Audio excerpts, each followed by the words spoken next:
The Crimean Goths were a fragment of an ancient Germanic people who somehow found an enduring refuge on the Crimean Peninsula from late antiquity to early modern times. While the Visigoth and Ostrogoth kingdoms rose and fell in Western Europe, the Goths of Crimea persisted for centuries in relative isolation. The Goths as a whole were an East Germanic people traditionally believed to have originated in Scandinavia before migrating southwards. By the 3rd century AD, Gothic tribes had moved down through Eastern Europe, reaching the shores of the Black Sea. In the mid-3rd century, these Gothic newcomers made their presence felt in Crimea. Substantial parts of the Crimean Peninsula fell under Gothic control, undermining Roman influence in the region. At that time, Crimea, known as Taurica, had been a mix of peoples, including Greeks and Scythians, under the Bosporan Kingdom and nominal Roman protection. The arrival of the Goths added a new Germanic element to this tapestry. They either conquered or gradually settled among the local populations, establishing themselves in the local geography. Early on, they would have interacted with the remaining Greco-Roman towns on the coast and the indigenous steppe tribes. This created a unique Crimean Gothic community at the crossroads of the Germanic, Greco-Roman, and steppe worlds. By the 4th century, the Crimean Goths were likely part of the vast Gothic realm ruled by the Ostrogothic king Ermanaric. According to a 6th century Eastern Roman historian, Ermanaric's Ostrogoths held a massive kingdom north of the Black Sea until the invasion of the nomadic Huns in the late 370s. While this account was written centuries later, it's believed to be based upon now lost primary sources, and archaeological evidence has provided corroborating evidence in modern times. The Huns' onslaught shattered the Gothic Empire. Ermanaric's dominion was destroyed, and many Goths were subjugated. Some Goths fled or were incorporated into the Hunnic horde, but others sought refuge in remote or defensible areas, and the Crimean Peninsula's rugged terrain provided one such haven. Thus, a branch of the Gothic people either remained in or retreated to Crimea when the Huns arrived, avoiding complete subjugation. These refugees and settlers became the Crimean Goths, known to later history. The Crimean Goths entrenched themselves especially deeply in the southern mountainous regions of Crimea. This area, with its natural fortifications and caves, would become their heartland, known in medieval times as Gothia. Archaeological evidence, from Germanic jewelry and weaponry to ruined ancient fortresses, still attests to their presence. One such stronghold was Doros, a defensible town in the mountains that later served as the Gothic capital. From these highlands, the Goths could sustain their community relatively insulated from the great powers that swept across the open steppes. In the late 4th and 5th centuries, after the collapse of Ermanaric's kingdom, the Crimean Goths lived under the shadow of larger events, but managed to maintain their distinct identity. The Ostrogoths, who had been subjugated by the Huns, eventually broke free after Attila's death in 453 and ended up moving west with other Germanic peoples. However, the Goths in Crimea never regained their former influence in the post-Hunnic era. Crimea was something of a backwater to the upheavals of the late Roman world, which may have helped the Gothic settlers there survive. By this time, the Western Roman Empire had fallen, but the Eastern Roman Empire remained a powerful presence in the Black Sea region. The Crimean Goths are thought to have had a complex relationship with Byzantium. They were distant from Constantinople, yet not entirely isolated. Trade and religion connected them. Many Goths had been converted to Christianity in the 4th century by the missionary Ulfilas, who created the Gothic alphabet. Emperor Justinian I is known to have reasserted power in parts of Crimea, strengthening Roman influence in coastal cities. It's likely that during this period, the Crimean Goths became formal allies or vassals of the empire, while still governing themselves in their upland enclaves. In essence, they existed as a fortified bulwark against the various steppe people who constantly harassed the Eastern Roman Empire. As the early Middle Ages unfolded, the Crimean Goths remained a small but tenacious nation. Throughout the early medieval period, the Crimean Goths had to navigate between powerful neighbors. To their east and north, the Eurasian steppe was controlled by the ruthless Khazar horse lords by the 7th and 8th centuries. The Khazars were a Turkic people who established a formidable empire and exerted influence over the peninsula. The Crimean Goths, living in the southwestern part of the peninsula, came under their overlordship, likely paying tribute while retaining local autonomy. Despite Khazar dominance, the Crimean Goths maintained their faith and culture. In the High Middle Ages, the Crimean Goths and their neighbors formed a small, independent state officially known as the Principality of Theodoro, sometimes called Gothia. Its population was diverse, including Crimean Goths alongside Greeks, Alans, Bulgars, Cumans, and others.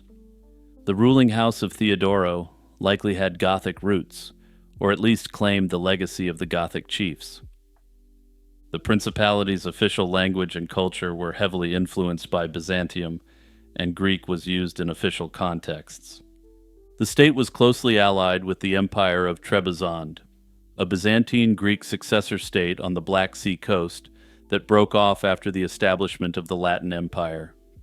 Yet the Gothic language and identity still persisted in the rural highlands. For over a century, Theodoro managed to hold its own. It was surrounded by powerful forces. The Golden Horde, and later the Crimean Khans, dominated the steppes, and Genoese merchant colonies dotted the coast. However, Theodoro leveraged its mountain defenses and alliances to survive.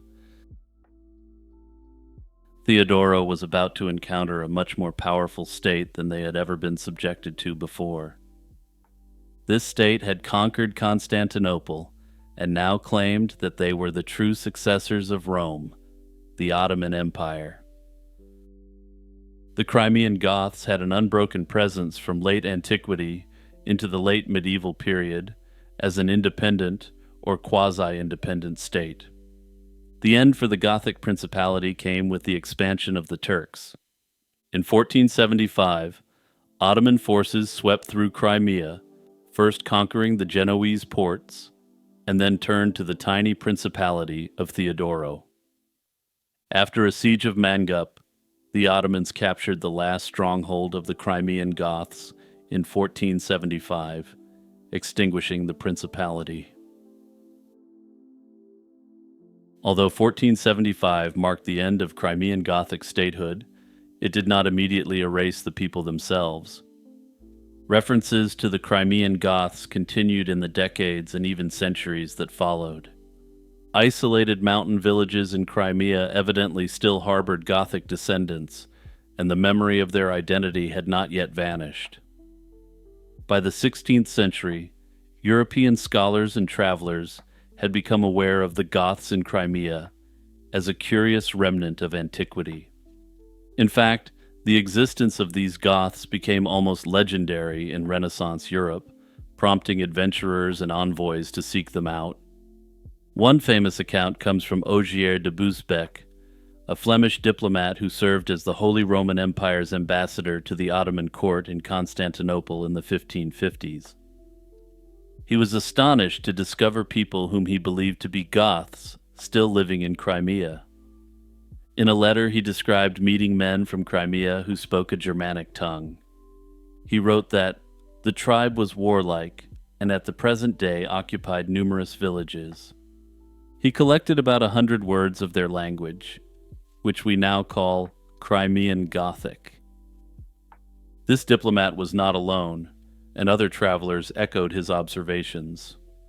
For example, a Silesian scholar claimed to have heard tale of a man who shipwrecked on the Crimean coast, who was able to speak some German with the locals.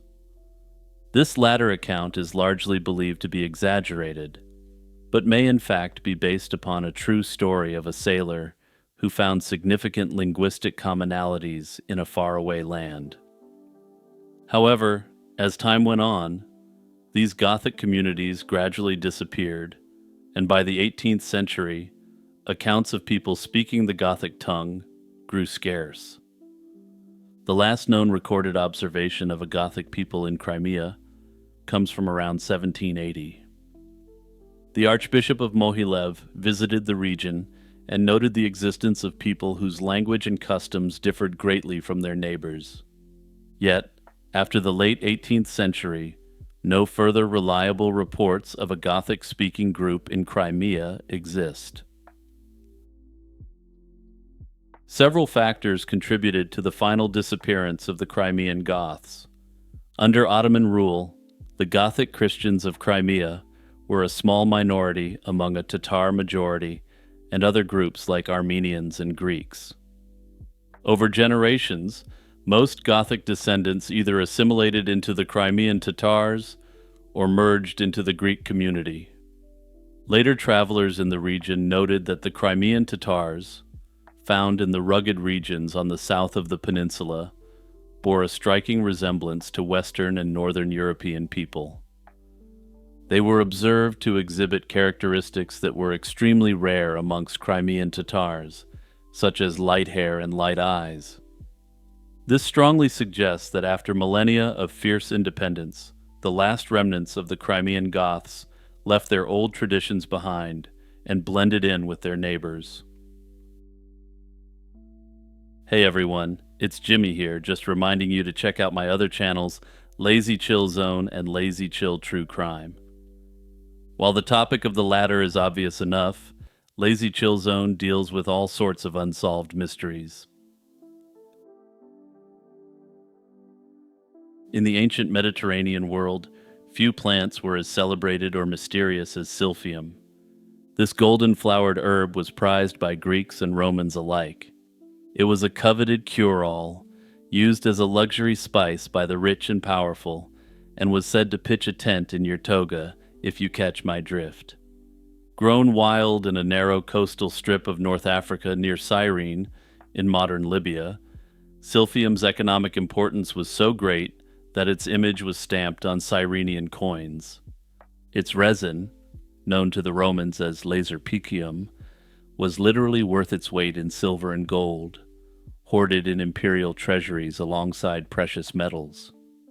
By the 1st century AD, however, this wonder plant had vanished, allegedly driven to extinction, with later Roman writers lamenting that only a single stalk was left to present to Nero. Silphium held an almost mythical status in the ancient Greek and Roman world.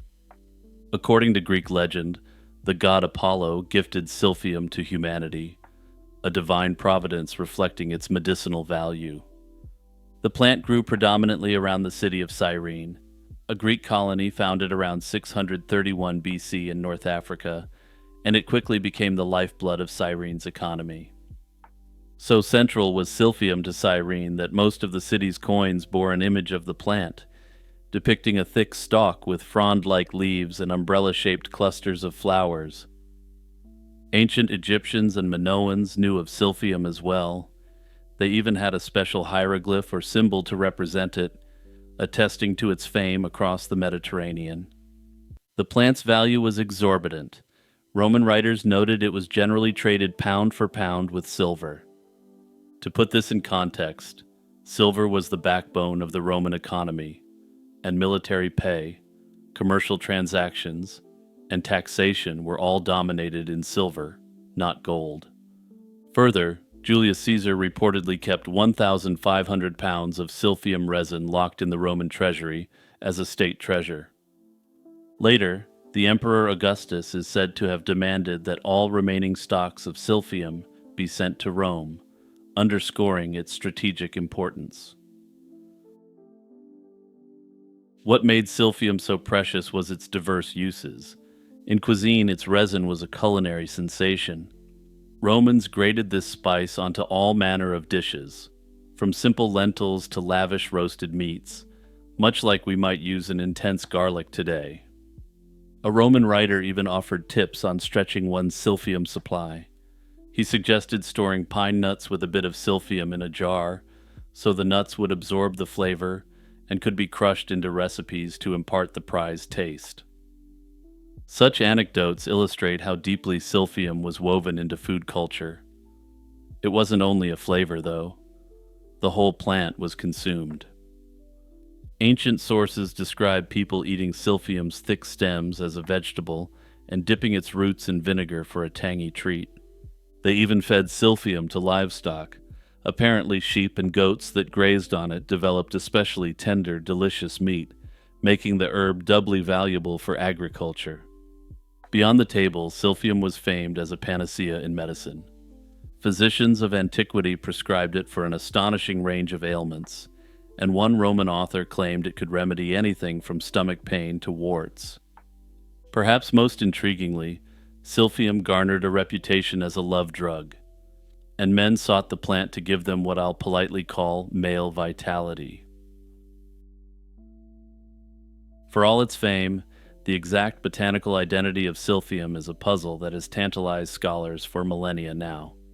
Because silphium was harvested to extinction before modern taxonomy developed, we have no preserved specimens that can be definitively studied. Ancient descriptions, however, give us clues. Theophrastus, the Greek philosopher considered the father of botany, described silphium as having thick roots, a hollow stalk like fennel, and leaves like celery.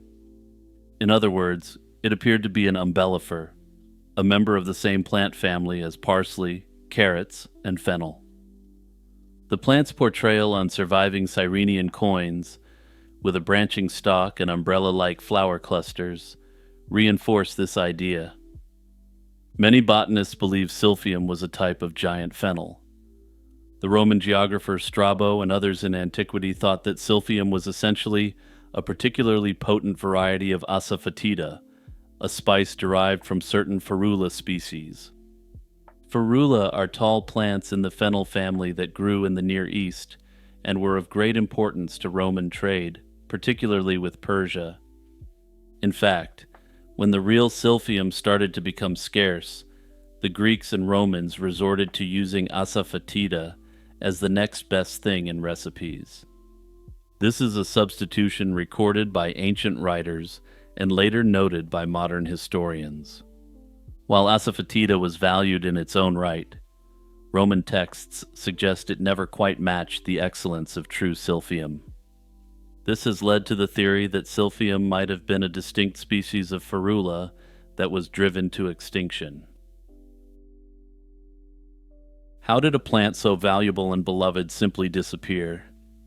The extinction of silphium is often cited as one of the earliest recorded plant extinctions caused by human activity. Ancient authors were already puzzled by its scarcity. By the time of Emperor Nero in the 1st century, Pliny the Elder wrote that only a single stalk of silphium could be found, which was duly sent to Nero in Rome as a curiosity. After that, the historical record falls silent on any new harvests.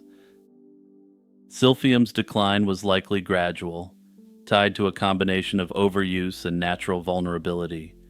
Most historians agree that overharvesting played a central role. Demand for silphium outstripped what the narrow fields of Cyrenaica could supply.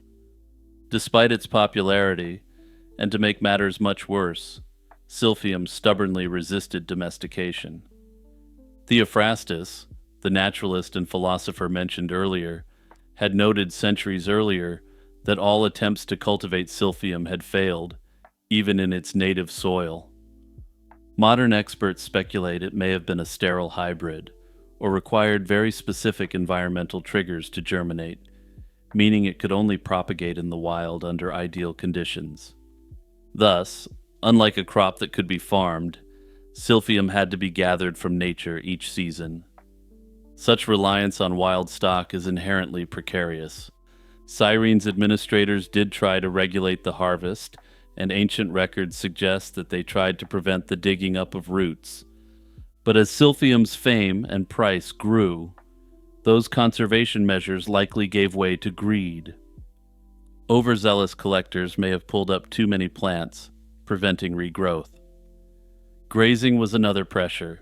Shepherds knew that feeding silphium to their flocks was well accepted to enhance the flavor of meat. Animals grazed on silphium could thus be sold at a premium.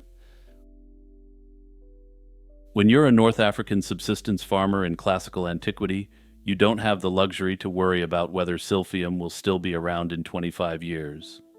This, combined with natural foraging by wild animals, further strained the plant's regeneration. Silphium's own biology might have also been its undoing. If it required a very particular habitat, one small slice of the Libyan coast, any change to that environment could tip it over the edge. As Cyrene prospered, its population grew, and with it came deforestation for timber and expanded farming in the surrounding hills.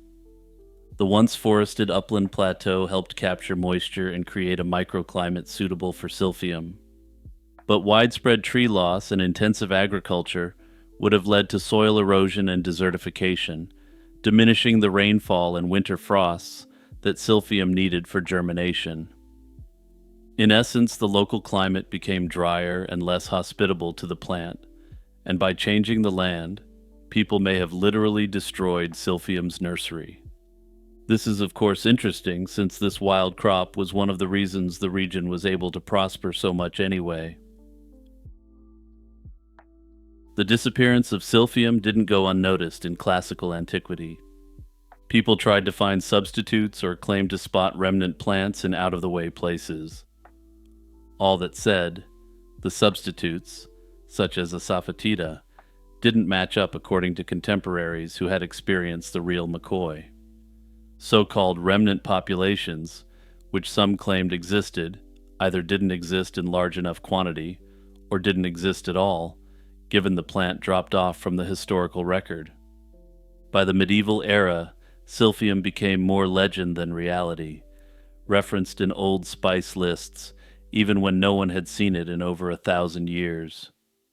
Today, silphium stands as both a fascinating historical mystery and a cautionary tale. Its story illustrates the fragility of even the most valued natural resources. The mystery of silphium is a reminder that no matter how important something is, we can lose it through mismanagement and neglect.